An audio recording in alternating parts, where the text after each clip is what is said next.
Hello everyone. Next unit is Unit 4 Electrical Circuit Analysis using Laplace Transform.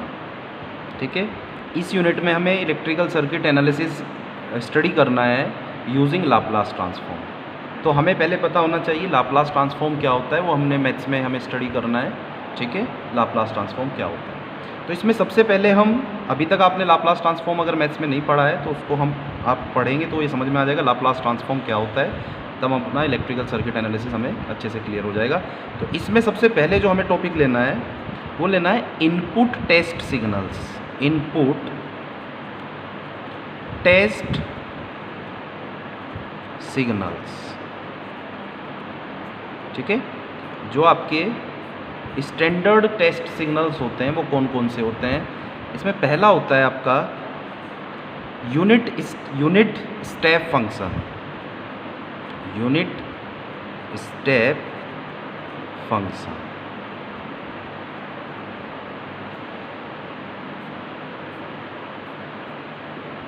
ठीक है,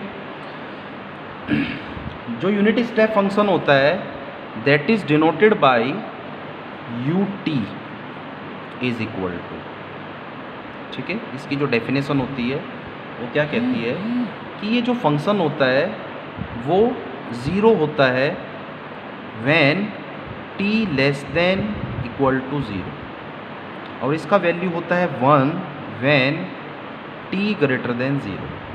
अगर हम इसको ग्राफिकली देखें तो ग्राफिकली क्या होगा, ये होगा आपका यूनिट स्टेप फंक्शन ut और ये होगा विद रिस्पेक्ट टू टाइम. ठीक है, तो यानी जब t ज़ीरो से कम होगा तो ut कितना होगा आपका यूनिट स्टेप फंक्शन ज़ीरो. जैसे ही t ज़ीरो से वैल्यू उसका ज़्यादा होगा तो ये होगा इसका वैल्यू. ठीक है, तो this is the unit step function when t less than equal to zero, ut is zero, और जब t ग्रेटर देन ज़ीरो है तब आपका इसका वैल्यू है 1. तो इस तरह के फंक्शन को हम कहते हैं यूनिट स्टेप फंक्शन. ठीक है, अगर हम इसके लाप्लास की बात करते हैं तो लाप्लास ऑफ ut, इसको बोलेंगे हम fs, यानी Laplace of function ft that is fs is equal to, इसको हम क्या लिख सकते हैं, इसको जब हम कैलकुलेट करेंगे तो इसका होगा, फॉर्मूला क्या होता है, ज़ीरो से infinite e to the power minus st dt. और जब हम इसको कैलकुलेट करेंगे तो लाप्लास ऑफ ut और fs इज इक्वल टू, वहाँ से निकल के आएगा 1/s. तो हमें ये चीज़ ध्यान रखना है कि यूनिट स्टेप फंक्शन क्या होता है और उसका लाप्लास कितना होता है. ठीक है, नेक्स्ट इज़, अगर हम सेकंड की बात करते हैं तो नेक्स्ट है रैंप फंक्शन.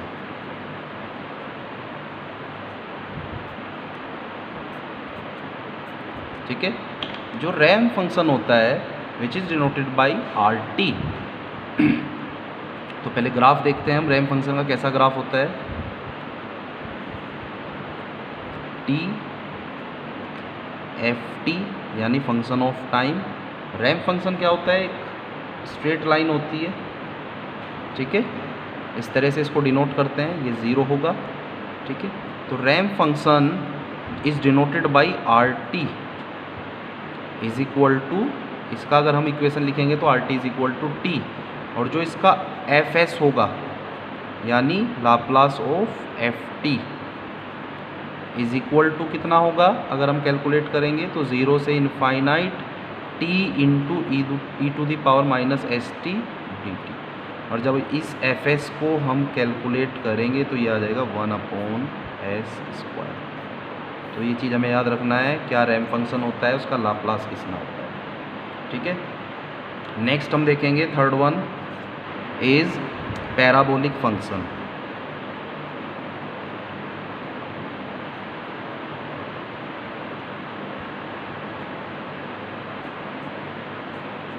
ठीक है, पैराबोलिक फंक्शन क्या होता है, जिसका जो शेप होता है उसका वो पैराबोलिक फॉर्म में होता है. ठीक है, t ft इसका जो शेप होता है वो पैराबोलिक फॉर्म में होता है, इसीलिए हम इसको कहते हैं पैराबोलिक फंक्शन ft। ठीक है, इसका जो शेप होगा वो इस तरह से पैराबोलिक फॉर्म में होता है। ठीक है, अगर हम इसके फंक्शन की बात करें ft विद टाइम फंक्शन की अगर हम बात करें तो ft इज इक्वल टू क्या इक्वेशन आएगा, t²। ठीक है, तो parabolic function is given by ft is equal to t²। अगर इसका लाप्लास हम निकालते हैं, लाप्लास ऑफ ft यानी जो है आपका fs इज इक्वल टू कितना आ जाएगा, इसको लिखोगे आप 0 से infinite t² into e⁻st minus st dt। इसको जब आप कैलकुलेट करेंगे तो यहाँ से निकल जाएगा fs is equal to 2/s³, 2/s³। ये आपको ध्यान रखना है कि लाप्लास इसका कितना होता है। ठीक है, नेक्स्ट है unit impulse function. Unit impulse function क्या होता है, ये काफ़ी इंपॉर्टेंट फंक्शन है, इसका काफ़ी एप्लीकेशन है इलेक्ट्रिकल इंजीनियरिंग में। Next one is unit impulse, unit impulse function. ठीक है, यूनिट इम्पल्स फंक्शन क्या होता है, अगर हम इसके ग्राफ की बात करते हैं, इसको ग्राफिकली हम देखते हैं कि यूनिट इम्पल्स फंक्शन क्या होता है। इसको हम डिफाइन जो करते हैं वो ऐसे करते हैं,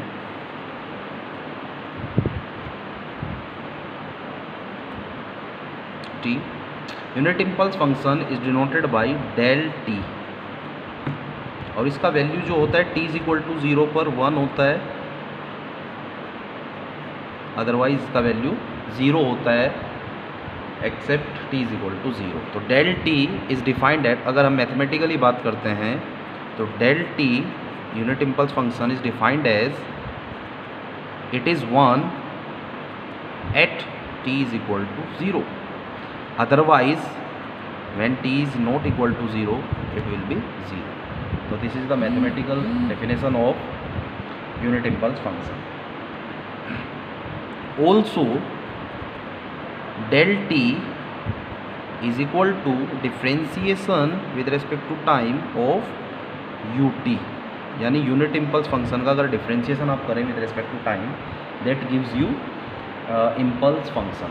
जब इसका आप लाप्लास निकालेंगे fs is equal to Laplace of del t या ft is equal to del t है यहाँ पर, तो इसका जो वो आता है 1, तो यानी fs यानी Laplace of impulse function is 1। ठीक है, अगर हम इसको, ये तो हुआ इसका मैथमेटिकल एक्सप्लेनेशन कि मैथमेटिकली हम इसको कैसे डिनोट करते हैं। अगर हम इसकी बात करते हैं कि इसका फिजिकल सिग्निफिकेंस क्या है यूनिट इम्पल्स फंक्शन का, तो जो यूनिट इम्पल्स फंक्शन है यहाँ से आप देख पा रहे हो कि t इज इक्वल टू 0 पे आपने कोई चीज़ अप्लाई किया और फिर उसको 0 हो गया, यानी in case of impulse function input is suddenly applied, input is suddenly applied as a shock for very short duration of time. If the magnitude of impulse function is unity, then function is called unit impulse function. अगर इसका magnitude 1 है तब हम इसको बोल रहे हैं unit impulse function, अगर ये 1 नहीं है तब इसको हम बोलेंगे सिर्फ impulse function. Similarly unit step का मतलब मैग्नीट्यूड अगर 1 है तब उसको यूनिट स्टेप बोल रहे हैं, अदरवाइज उसको स्टेप फंक्शन बोलेंगे अगर उसका मैग्नीट्यूड अदर देन 1 होगा। ठीक है, next is exponential function. Exponential function क्या होता है, इसका जो ग्राफ होता है वो होता है ऐसा t और ये होता है आपका ft। ठीक है, इसका जो ग्राफ होता है एक्सपोनेंशियली डिक्रीज करता है। ठीक है, इस तरह से अगर हम इसके मैथमेटिकल एक्सप्रेशन की बात करेंगे तो ft इज इक्वल टू कितना होगा, e⁻−α_t where alpha is the constant. ठीक है, Laplace of ft that is fs is equal to, अगर निकालेंगे e⁻−α_t का लाप्लास कितना होता है आपने पढ़ा हुआ है 1/s+α। ठीक है, अब हमें लाप्लास ट्रांसफॉर्म का एक प्रॉपर्टी है दैट इज़, वो भी हमें पता होना चाहिए, टाइम डिस्प्लेसमेंट थ्योरम।